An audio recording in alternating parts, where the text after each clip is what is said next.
Welcome subscribers. Paint டப்பாவை fancy அடுப்பாக மாற்றிட்டேன். முதல்ல இதுக்குள்ளே என்னென்ன செட் பண்ணி வச்சுருக்கேன்னு உங்களுக்கு தெரியப்படுத்த விரும்புகிறேன். 4 கறிக்கொட்டையும் 1/2 லிட்டருக்கும் கம்மியாக சீமை தண்ணி உள்ளே மிக்ஸ் பண்ணி வச்சுருக்கேன்.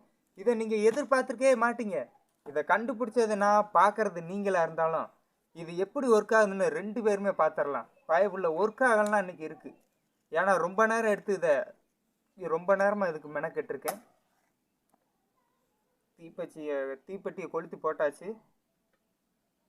நண்பர்களே, பொசுன்னு எரிய ஆரம்பிக்குது. இப்போத்தான் நான் ரொம்ப பொதன்னு எரியுன்னு பார்த்தேன், ஆனால் மெதுவாக எரியுது. இதை வச்சு நான் எப்படி இந்த கடலையை வறுத்து சாப்பிட்றது? இது ஃபெயிலியர் ஆகுன்னு நான் நினச்சி கூட பார்க்கல ஃப்ரெண்ட்ஸ்.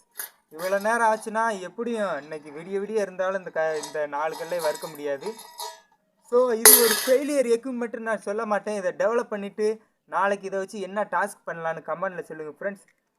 குளிர்காய யூஸ் ஆகும் போல் குளிர்காலத்தில். அப்படியே என்னோடய யூடியூப் சேனலையும் சப்ஸ்கிரைப் பண்ணிடுங்க நண்பர்களே. இதை வச்சு ஊதி அணைச்சி வேணால் விளாட்லாம். நாளைக்கு என்ன டாஸ்க் பண்ணலான்னு கமெண்டில் சொல்லிடுங்க. நான் போயிட்டு வரேன் ஃப்ரெண்ட்ஸ். புகை தாங்க முடியாத புகை அடிக்குது. பாய்.